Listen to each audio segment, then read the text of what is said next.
Radio 2 coming your way on 433, 330, 275 and 285 meters and stereo VHF. It's time now to hear the first of two programs on the life and times of Jack Hylton, as Michael Craig continues the stories of the Impresarios.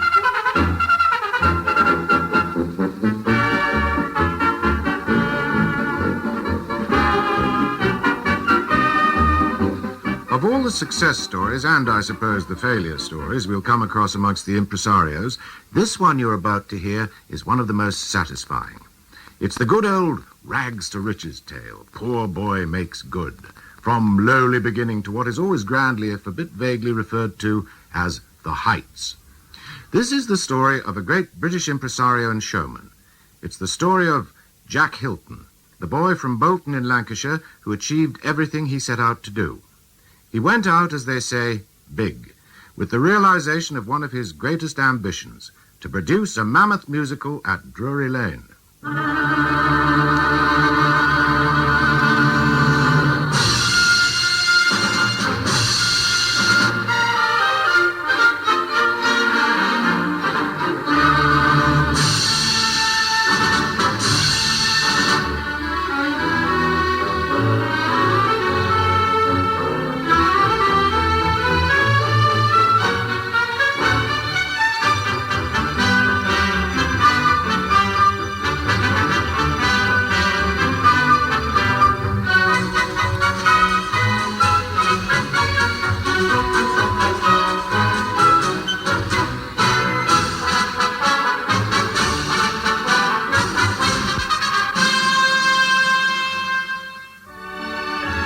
When the curtain rose on Camelot at Drury Lane in 1964, Jack Hylton had been at the business of entertaining people for 62 years.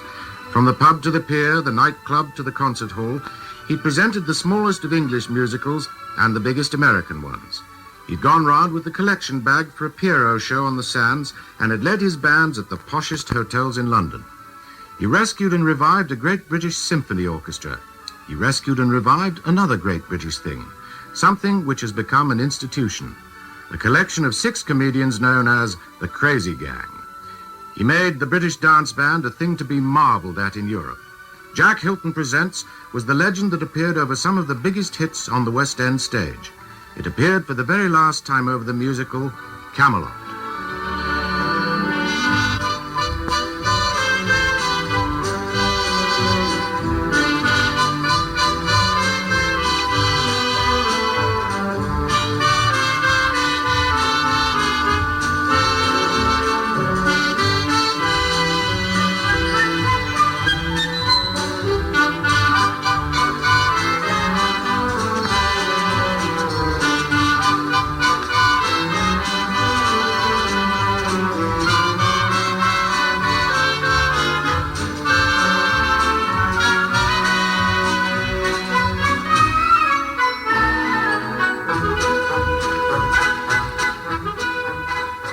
Our story starts in 1892 in Bolton in Lancashire. A son has just been born to George Hylton, who works as a twister in the mills, and to his wife Mary. Well, there's nothing unusual in that. They call their boy Jack, which is the best kind of name for this sort of story anyway.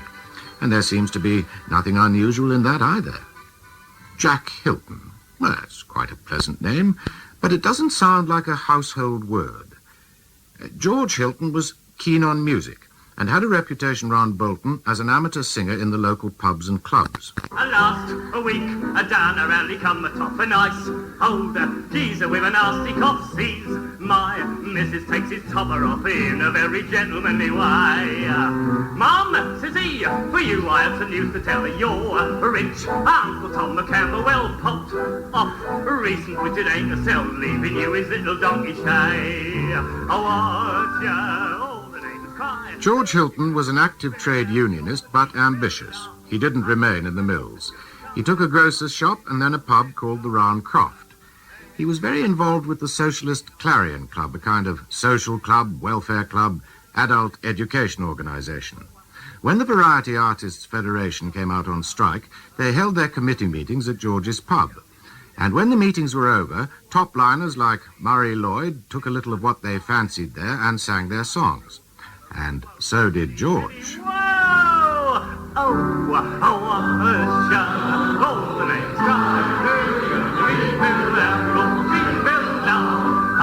I thought I should have died. I lost him in the old pen.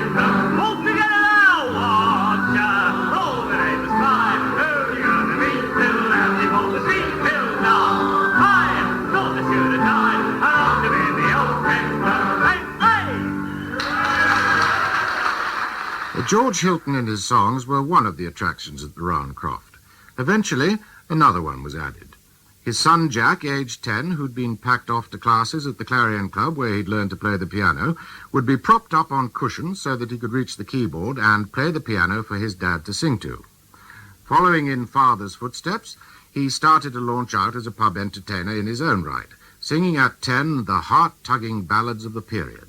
Underneath the gaslight's glitter stands a little fragile girl, heedless of the night wind bitter, as they round about her will, while the hundreds pass unheeding in the evening morning hours.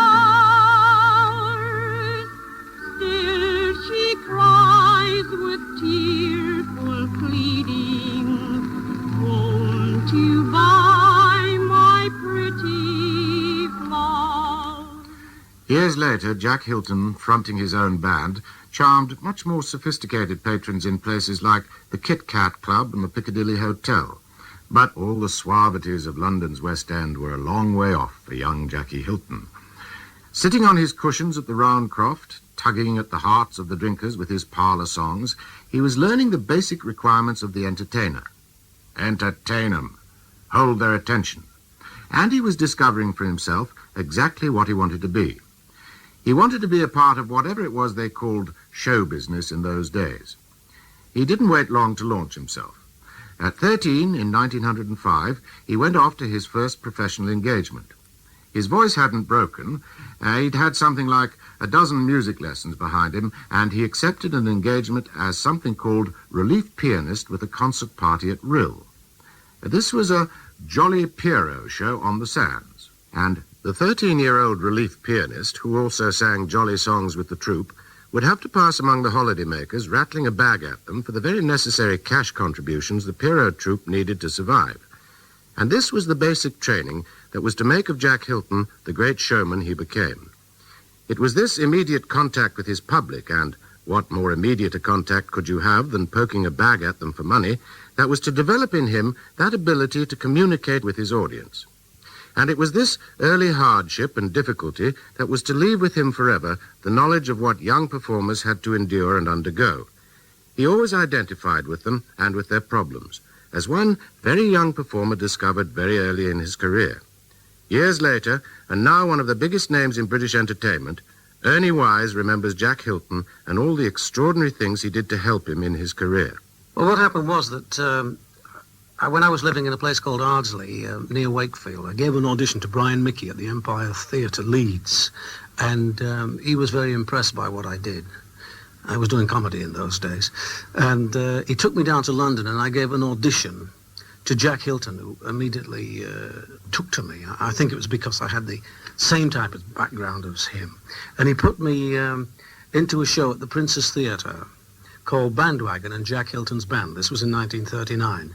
I don't think the show was doing too well, but he gave me a terrific boost in the newspapers. It was Mr. Leeds Comes to Town, and I absolutely got front page everywhere, all over the country, doing this little comedy act that I did there when I used to dance in clogs and wear a little bowler and a little mustache, a little bit Chaplinish.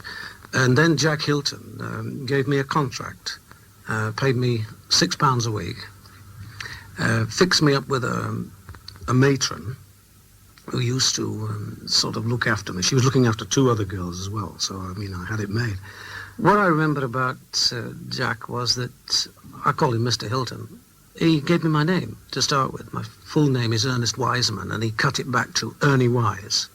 The other faction that he did, whether this was good or bad, I don't know. It took me away more from, shall we say, North Country comedy, which was this clogs and a cut-down evening dress suit, and a little tash and a little cut-down bowler, rather like George Roby's type of bowler. And he put me into evening dress, white coat, straw hats and things like that. And I moved from let's have a tiddly at the milk bar and knee-deep in daisies to things like Run, Rabbit, Run, and nice people with nice manners. I think he had an idea. Was we going to become a little more sophisticated? But I remember vividly one day he came up to me. It was a very cold day, and I had an overcoat on. And he just felt the lapel, like that.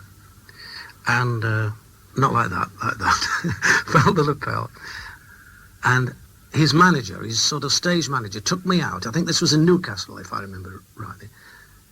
Straight away to the sort of boys' department of this store. And he dressed me from head to foot with suits, shoes, ties, every conceivable thing that you could think of, wardrobe-wise, which I think is marvellous considerate. I think that was what was marvellous about him. And also I remember vividly, when we were on tour, Jack used to get a pork pie sent to him every week. And many a time, he would call me to his dressing room, and we'd sit on a chair. Would either be this pork pie, or there'd be about a pound of tripe, eaten like they do up north, cold with salt and pepper and vinegar.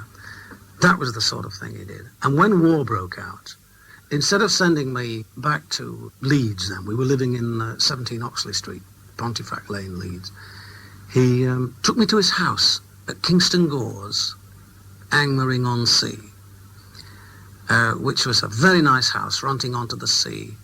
And of course he had a chauffeur, and he had a cook and a maid, and he had a nurse for the children. There was Jackie and Georgia and Mrs. Hylton, who was Fifi Hylton, Austrian, and her mother too. Her mother was there as well. Well, of course, I lived just like a king. He used to give me spending money. He was like a second father to me. Now with his partner, Eric Morecambe, Ernie Wise is still singing Run, Rabbit, Run. Run, rabbit, run, rabbit, run, run, run. Run, rabbit, run, rabbit, run, run, run. Bang, bang, bang, bang goes the farmer's gun. Run, rabbit, run, rabbit, run, run, run. Run, rabbit, run, rabbit, run, run, run. Don't give the farmer his fun, fun, fun. He'll get by without his rabbit pie. So run, rabbit, run, rabbit, run, run, run. Run, rabbit, run, rabbit, run, run, run. Like you're forgetting the words, you know. Oh, shut up. Straighten your wig. The young Ernie Wise probably recalled for Jack Hylton the young Jack Hylton performing on the sands at Rill and charming a few coppers out of holidaymakers in deck chairs. He decided he was going to be a musician. He answered an ad in the stage newspaper for a conductor for a touring pantomime at 45 bob a week. Hardly the big time, because the panto was playing something like Third Circuit, small towns with small halls, but the resident orchestras waiting in those small halls probably taught him everything there was to know about accompanying a performer. But like Pierrot troupes, pantomime tours are seasonal things, and Jack Hylton found himself at the end of yet another job, yet another period of development. He went from panto to summer shows again. He ran a small company in Rill, which went broke, and then took himself off to the city. The big time in London? Well, not exactly. He arrived broke, and a friend lined up a job for him as an organist, grinding out the incidental music to silent movies in a cinema at Stoke Newington.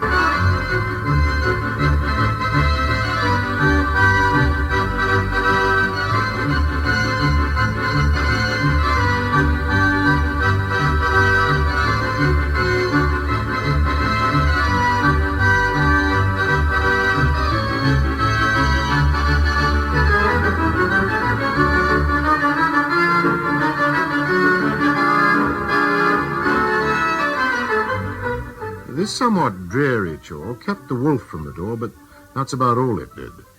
Hylton never felt completely at home with this mechanical sort of entertainment. About this time, a strange diamond millionaire opened a nightclub, a novelty in London, which he called the 400. It was probably called this after a select collection of society folk in America whose number was confined to 400 heads. Though, if there were as many heads as all that, there couldn't have been too select. The club featured the band of Stroud Haxton, and Jack Hylton landed a job with him back in the old rut of relief pianist.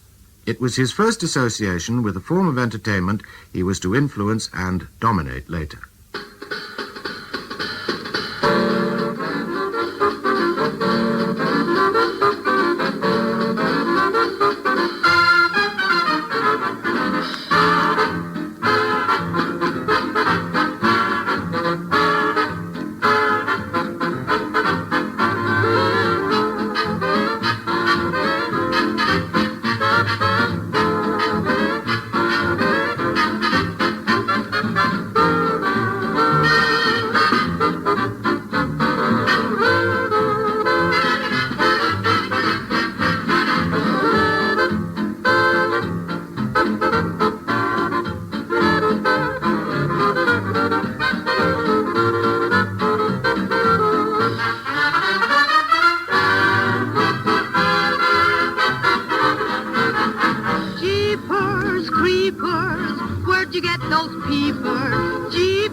Jeepers Creepers was the band of Jack Hylton at its peak, and actually towards the end of the age of the big show bands, an age in which he featured large. By this time, Hylton the showman had long since emerged, and Hylton the impresario was beginning to appear. But Jeepers Creepers is still in the future for Jack Hylton at this stage. Jack Hylton, the relief pianist at the 400 Club, was still just about making a go of it. World War I closed the 400 Club down swiftly, the young Guards officers who patronized the place disappearing almost immediately.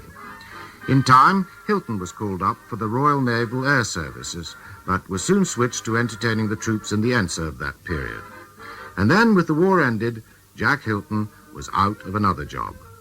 Strictly for groceries, he went back to concert party work and landed up in Bognor, where he teamed up with another unknown by the name of Tommy Handley. We teamed up for a while as a double act, Hylton and Handley. And that reminds me of a favourite story of mine, which has rather a Christmas flavour about it. At my suggestion, we invited an agent to see us work at the Bedford Camden Town. And to make a good impression, we spent all our money on a bottle of whiskey. Well, the agent came to see us in our dressing room, which we were sharing with a fellow who did an act as a performing cat. The plan didn't work. The agent drank all our scotch, didn't give us a single date, but booked the cat for Panthers. Well, there was only one Tommy. I'd known him for years. Well, we were in concert party together just after the First War, so you can work it out for yourself. It was strange that after all those years I should present him as a star in the stage version of It Man.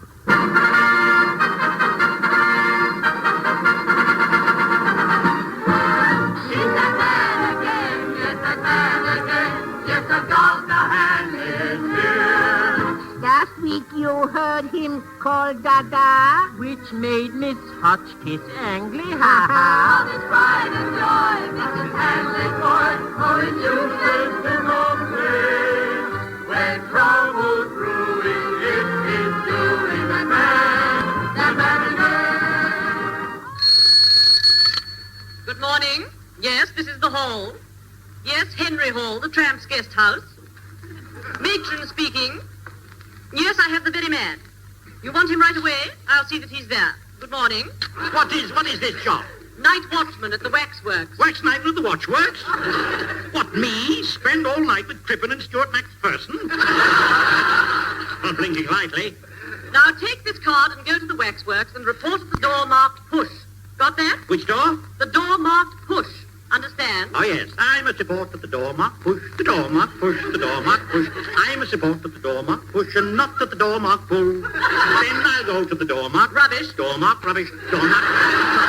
Mr. Handley, will you be serious? I am serious. And what's more, as I sit through the long watches of the night, I should pretend you're there amongst the wax figures of famous women.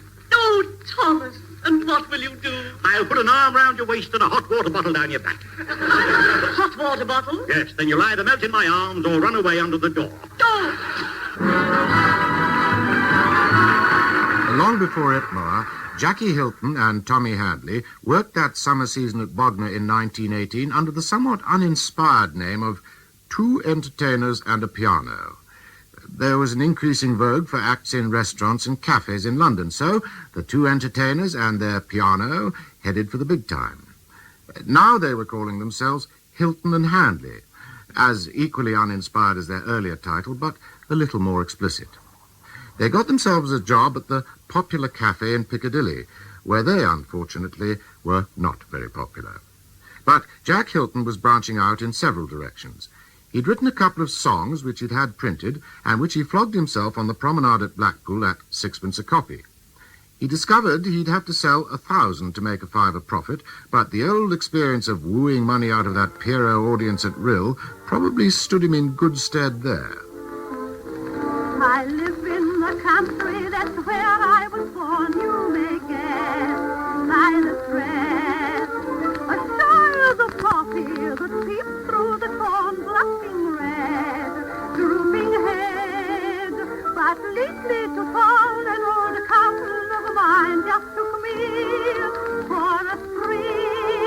He showed me the sights, and I thought it was fine. Now I'm back, it's quite easy to see that I'm not so simple as I used to be, not so green as our apple trees. For since I went away from the pigs and the hay, you'll find no flies on me. I fancy that I have come out of my shell, and I've learned this lesson, you see. Always at crossing a stile I was shy. I'd never dare if a man passed me by.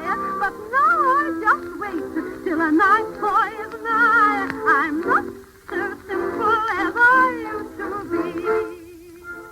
I'm Not So Simple is not one of the numbers Hylton tried to sell on the promenade at Blackpool, but it is an early Jack Hylton song, and the singer was his wife, Ennis Parks, whom he met in 1913 when she was a soubrette with a Pierrot troupe.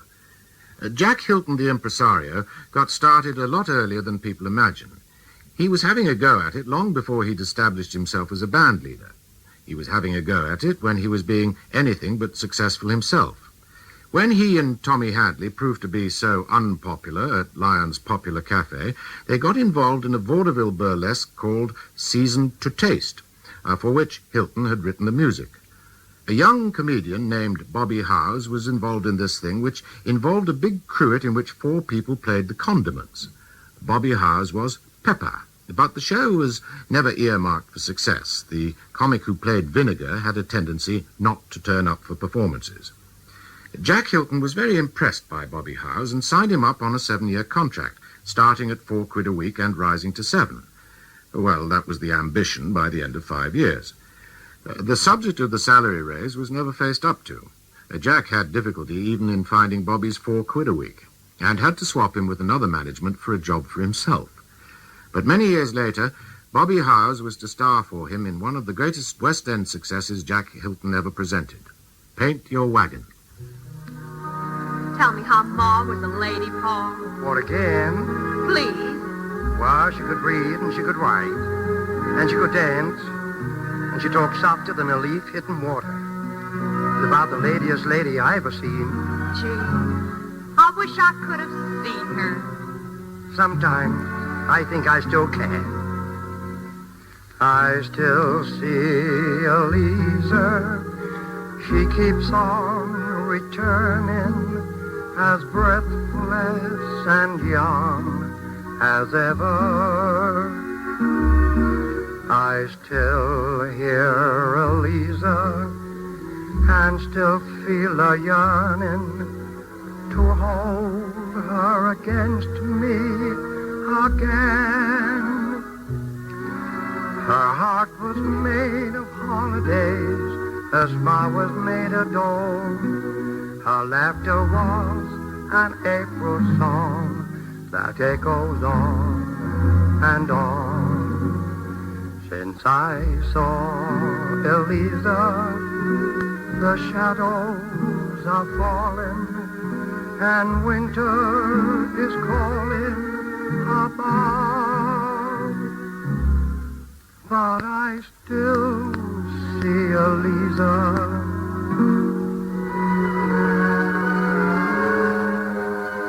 Whenever I dream of love.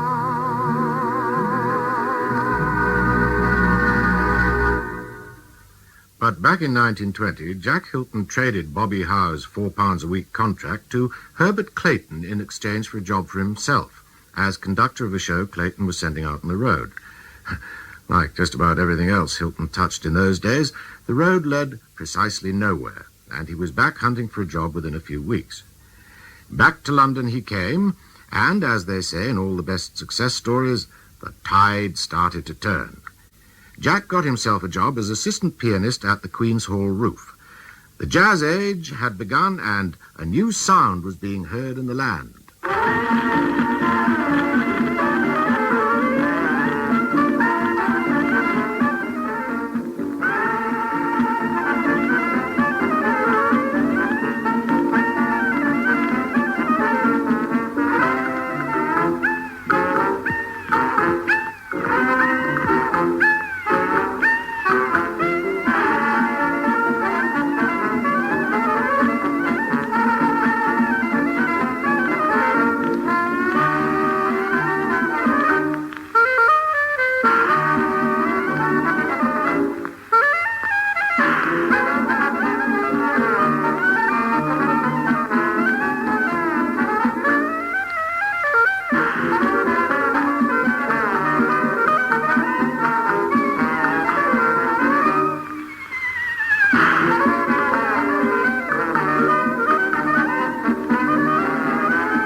This New Orleans jazz thing had swept London into a sort of frenzy. Dancing clubs sprang up all over the place, and the bright young things of the post-war era gyrated and sweated away happily to this music, appalling their elders and clearly determined to bring civilization down in ruins round everyone's ears. But the bright young things and all that dancing were providing a lot of jobs for musicians, and the 7-piece band at the Queen's Hall Roof improvised away noisily at this Dixieland stuff they were so mad for, until another, newer sound was heard in the land.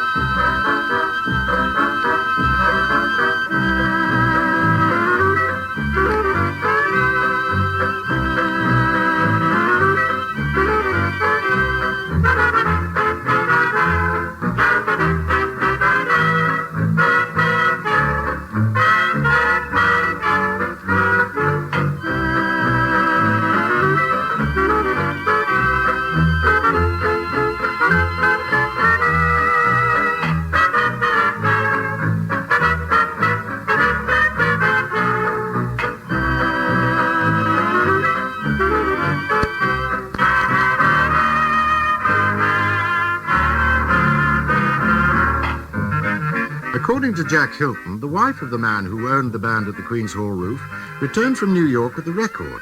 Why, she asked, don't you boys play like that? Hylton says, I piped up because that record's properly orchestrated. Every player's got his own part scored for him. Give me that record, and tomorrow we'll play like that. What they were listening to was the band of Paul Whiteman.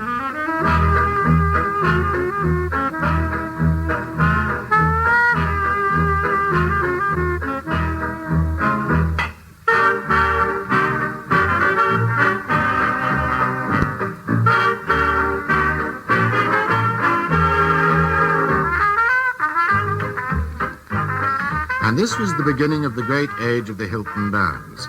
The Queen's Hall Roof Band, with the smoother, suaver sound it took on with Hylton's arrangements, began to attract the record companies. Hylton never copied another Whiteman orchestration again, but did his own arrangements for the band. He felt that this additional chore entitled him to rather more money than the rest of the band. The band disagreed, but they did agree to his suggestion that at least the record labels could read, "Directed by Jack Hylton."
This was the start. Record companies began to approach this director, and Hylton started to accumulate a fan following. The name Jack Hylton on a record label made a tremendous difference to sales. He started to form his own bands, and he started to appear at the big posh night spots like the Piccadilly Hotel and the famous Kit Kat Club. The band of Jack Hylton frequently featured the old singing mill boy himself as vocalist. The moon belongs to everyone. The best things in life are free. The stars all shine for everyone. They're shining for you and me. The flowers in spring, the birdies that sing, the sunbeams that shine, they're yours, they're mine, and enough can come to everyone. The best things in life are free.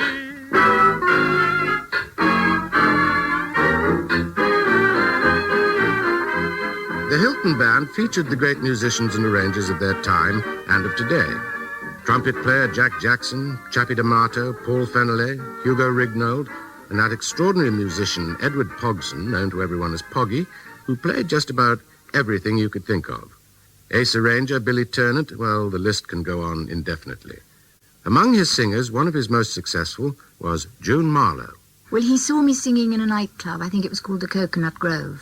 And he was in one night and he said, would I like to join his band? And I said, well, certainly, because by then he was a very big name and had been for years, and I was delighted to be asked. Unfortunately, I couldn't get out of the contract in time, so actually what happened was he did get me out of the contract, but not in time to do anything with him in England, and I flew straight to Berlin and opened with the band at the Scala Theatre in Berlin, which was a tremendous experience because in those days we sat on the bandstand through the whole show, the singers. And I've never heard anything like it when he struck up, oh, listen to the band, and the tabs opened. I've never heard anything like the thunderous applause he got. Then, of course, I realised he was like sort of God in pre-war Germany. Absolute God he was. And we were treated the same because we were with the band, which was very nice, feted and given presents and everything everywhere. And we toured around Germany, all the big cities, finishing up eventually in Leipzig for the famous fair.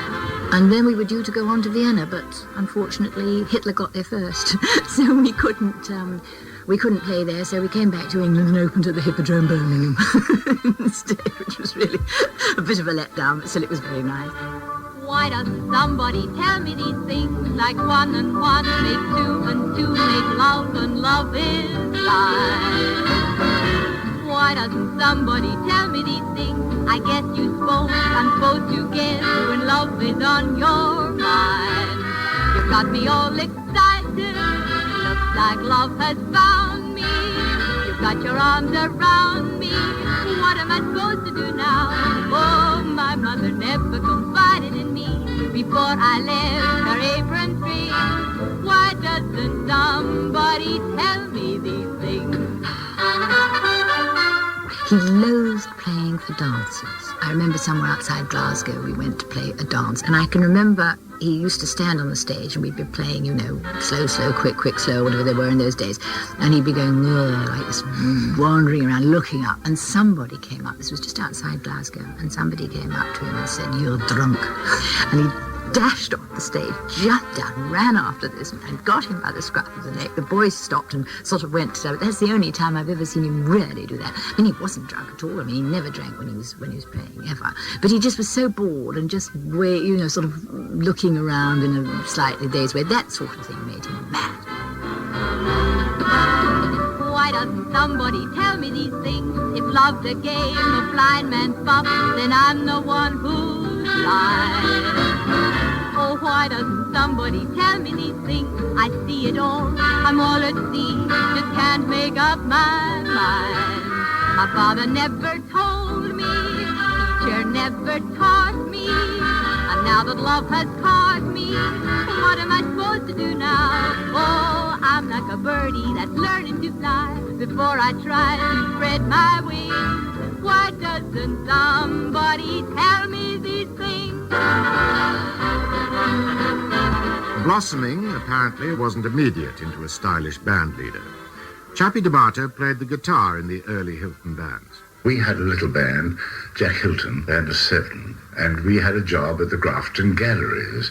Jack got off the piano, he was playing the piano, and I said, "Look, stand up like Whiteman doesn't conduct the band." He was a bit shy in those days, Jack. You know, he'd always been sitting at the piano, and he was a little shy. I said, "Go on, stand up." And that's why, to this day, I say this day, poor chap, he's gone, really, he's dead. But he never used a baton, because at that time he hadn't got one, and he just stood up in front of the band. And I said, "Leave it to us, we'll play, you know, you conduct us, you know." And he conducted with his hands. And that's why Jack was the first one who ever, I think, conducted with his hands. That's why you get that picture of him, Jack's back.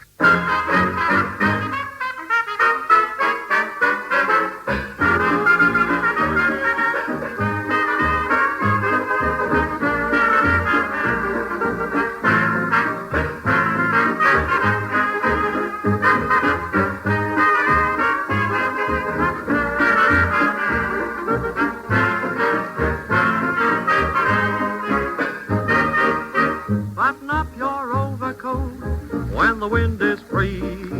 Take good care of yourself, you belong to me.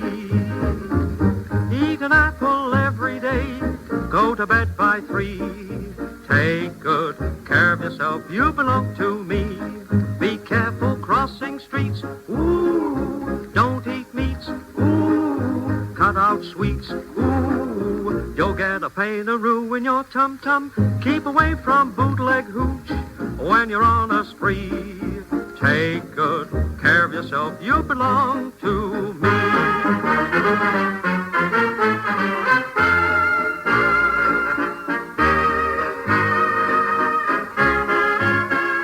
Within the space of 10 years, Jack Hylton's band had become world famous.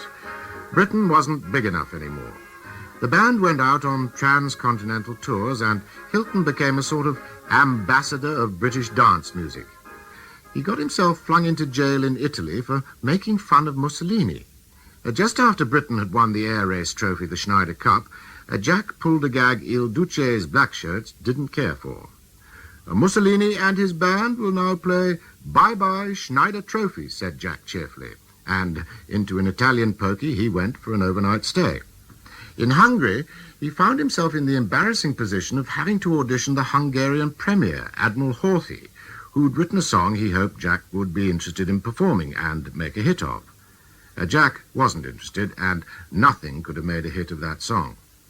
Citroën, the car manufacturer, paid him a cool £1,700 for playing at one of his parties and tossed in a car as a tip. The French government awarded him the Légion d'honneur.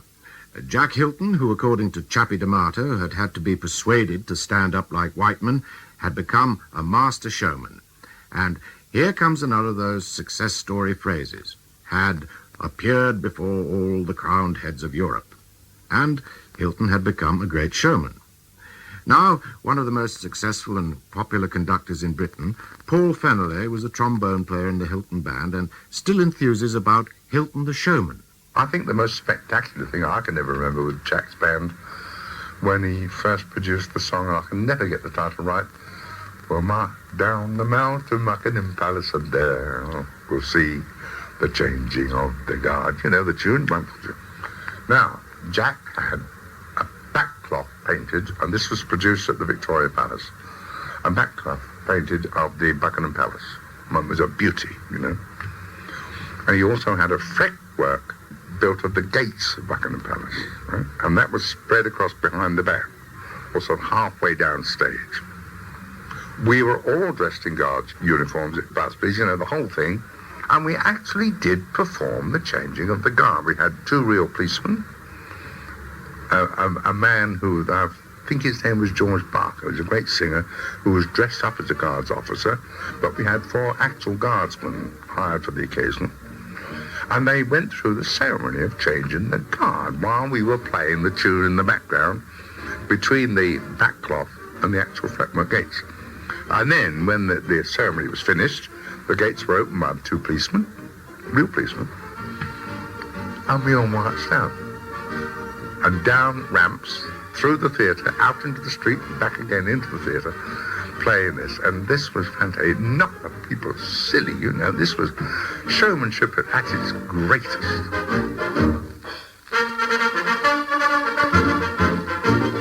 Have you been to London? Are you coming to London?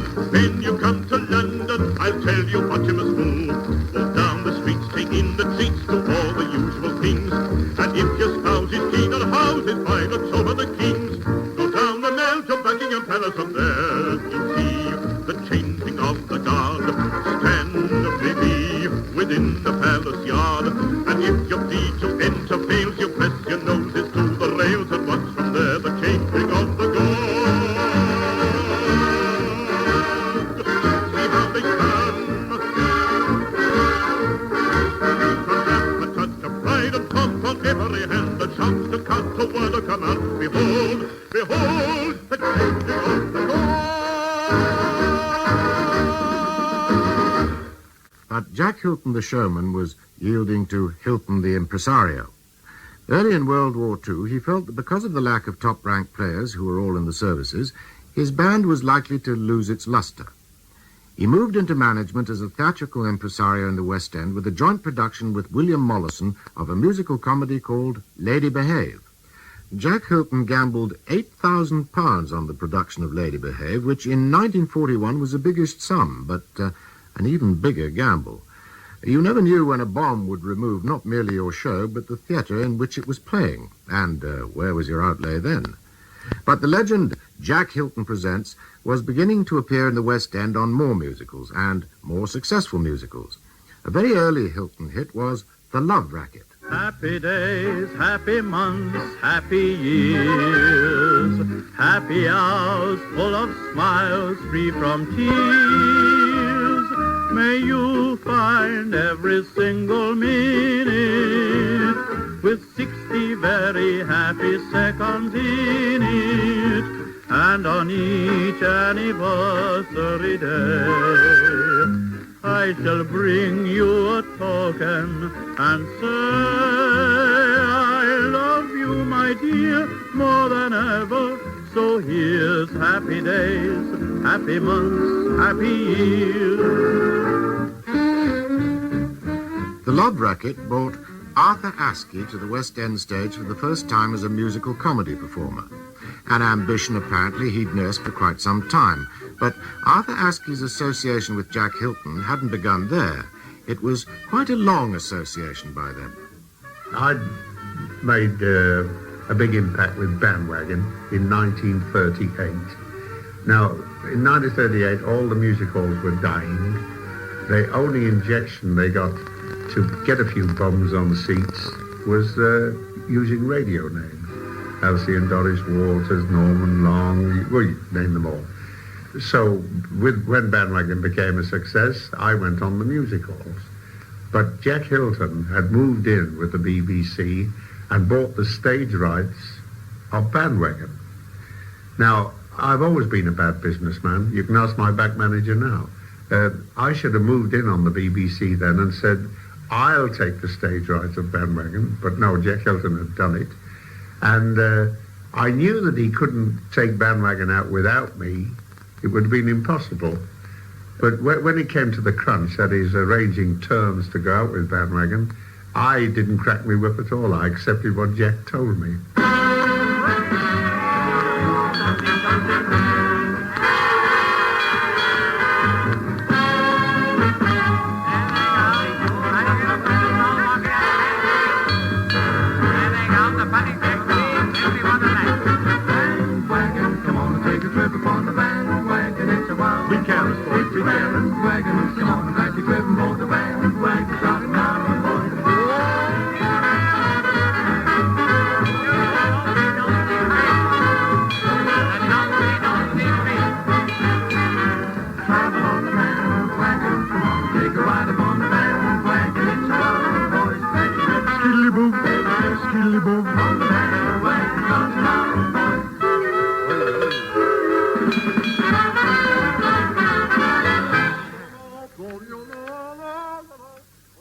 He was a shrewd businessman, crafty. Jack Hylton made more money out of Arthur Askey than Arthur Askey did. That sounds a cruel thing to say, but Jack was the great man. He was tremendous flair.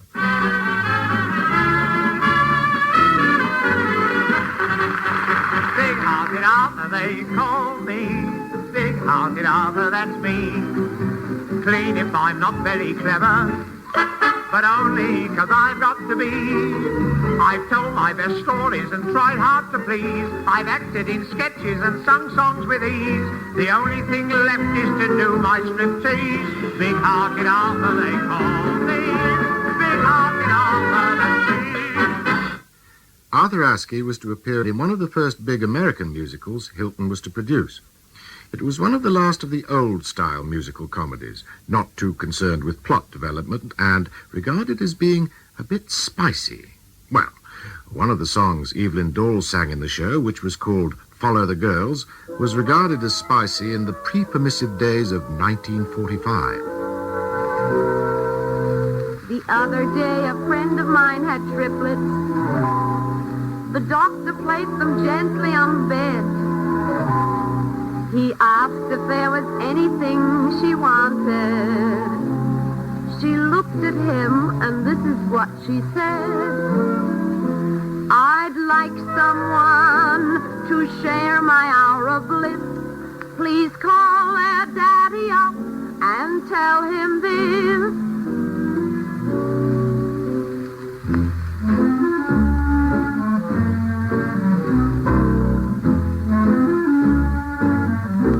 I want to get married.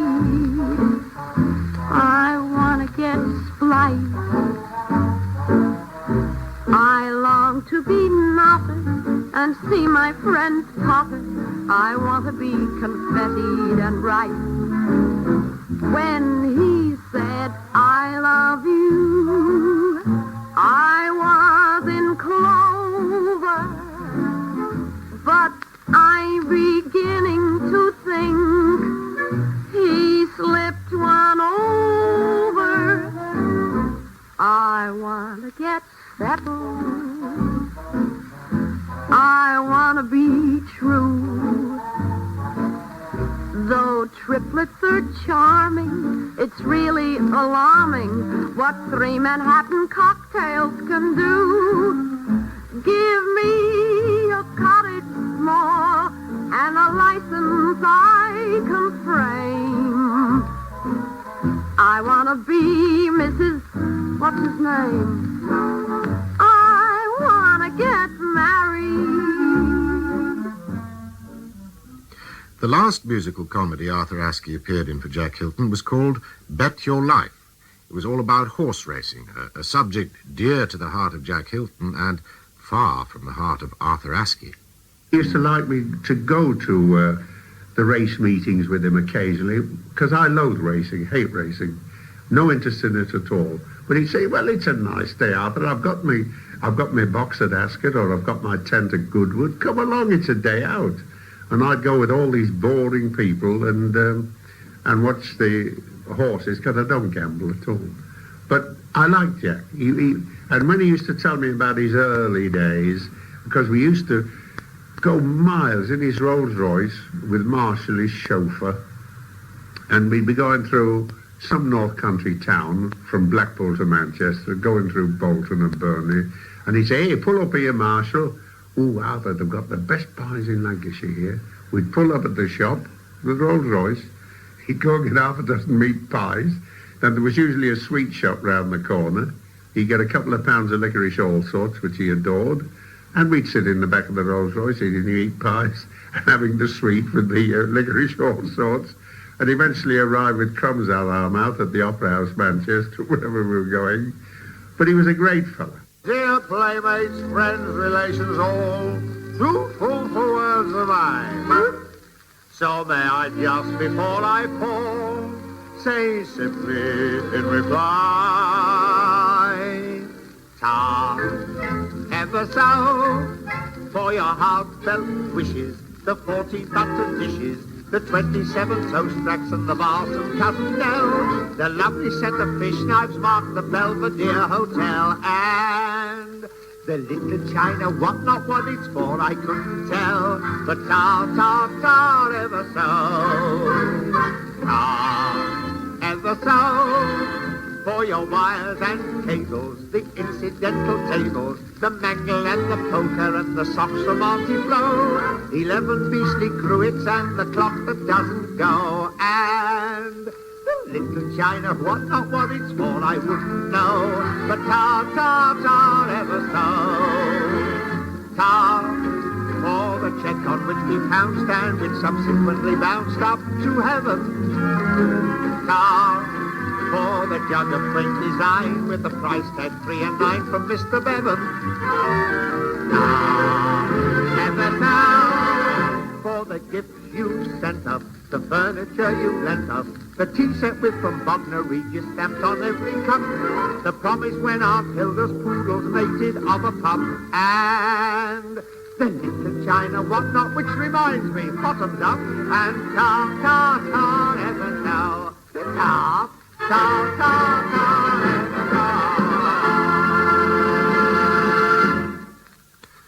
all of which covers the early days of a great British impresario, Jack Hylton, the boy from Bolton who made and left a permanent mark on the history of British band music and British theatre. And it's the man of the theatre we'll consider fully next week.